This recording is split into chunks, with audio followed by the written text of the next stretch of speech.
മൂന്നാറിലെ ഫാമിലി ആയിട്ട് വരുന്നവർക്ക് താമസിച്ച് മൂന്നാറിലെ ബ്യൂട്ടിയും എൻജോയ് ചെയ്യാനും ഒരു റിലാക്സേഷനും പറ്റിയ ഒരു സ്ഥലമായിട്ടാണ് ഈ ദ ലീഫ് റിസോർട്ട് തോന്നിയിരിക്കുന്നത്. ഞങ്ങൾ പലപ്പോഴും പലതവണയായിട്ട് ഇവിടെ വന്നിട്ടുണ്ട് മുൻ വർഷങ്ങളിലും. വളരെ നല്ല ആംബിയൻസ്, അറ്റ്മോസ്ഫിയർ, ഇവിടുത്തെ ഫെസിലിറ്റീസ്, സ്പോർട്സ് ആക്ടിവിറ്റീസ്, പിന്നെ കുക്കറി ഷോ, ഇവിടെ ഉണ്ടായിരിക്കുന്ന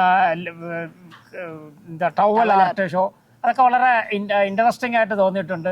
പിന്നെ നല്ല സൈറ്റ് സീയിങ് ആണ്, പുറത്തുനിന്ന് വ്യൂ ഉള്ളതാണ്, ആംബിയൻസും കൊള്ളാം, സ്റ്റാഫും കൊള്ളാം, ഫുഡ് എക്സലൻ്റ് എന്ന് വേണമെങ്കിൽ പറയാം. അതുകൊണ്ട് ഫാമിലിയായിട്ട് വരുന്ന ആൾക്കാർക്ക് എൻജോയ് ചെയ്യാവുന്ന, തീർച്ചയായിട്ടും ഞങ്ങൾ റെക്കമെൻഡ് ചെയ്യുന്ന ഒരു പ്ലേസാണ് the leaf resort Munnar. Leaf resort ഒരു വൺ വേർഡിൽ പറയുകയാണെങ്കിൽ ഒരു വണ്ടർഫുൾ സ്റ്റേ എന്ന് പറയാം. അതിൽ നമുക്ക് നല്ല റിലാക്സേഷൻ കിട്ടും. നമുക്കിപ്പോൾ ഞങ്ങളുടെ പിന്നെ ഹെക്റ്റിക് ലൈഫിലൊക്കെ നമുക്കൊരു 2 ദിവസം ഇവിടെ വന്നു കഴിഞ്ഞാൽ വളരെ റിലാക്സിങ് ആണ്. സ്വിമ്മിംഗ് പൂൾ ആണെങ്കിലും ഷട്ടിൽ ഞങ്ങൾക്ക് കളിക്കുന്നത് ഭയങ്കര ഇഷ്ടമാണ്, അപ്പോൾ അതിലൊരു റിലാക്സേഷൻ ഉണ്ട്. അതുപോലെ തന്നെ ഫുഡ്, പിന്നെ ടവൽ ആർട്ട് പറഞ്ഞതുപോലെ തന്നെ ഞങ്ങൾക്ക് വളരെ രസമായിരുന്നു. സിമ്പിളായിട്ട് അതിൻ്റെ ഒരു വീഡിയോ ഒക്കെ എടുത്തു ഞങ്ങൾ, അതൊരു രസമായിരുന്നു. ബേർഡ്സിനെ പിന്നെ ഉണ്ടാക്കിയത് എനിക്ക് നല്ല എൻജോയ് ചെയ്തു.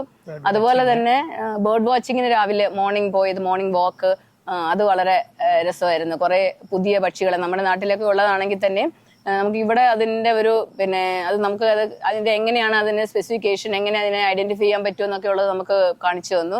അത് വളരെ നല്ലൊരു ഇൻഫോർമേറ്റീവ് ആയിരുന്നു ആക്ച്വലി. പിന്നെ അതുപോലെ തന്നെ എല്ലാ കാര്യങ്ങളും, പിന്നെ ഇൻഡോർ ഗെയിംസ് ആണെങ്കിലും ഫുഡ് ആണെങ്കിലും ഇപ്പൊ പറഞ്ഞ പോലെ വളരെ നല്ലതായിരുന്നു. നമുക്ക് കംപ്ലീറ്റ് റിലാക്സേഷന് പറ്റിയ ഒരു ഡെസ്റ്റിനേഷൻ ആയിട്ട് നമുക്ക് ദ ലീഫിനെ കണക്കാക്കാം. Thank you.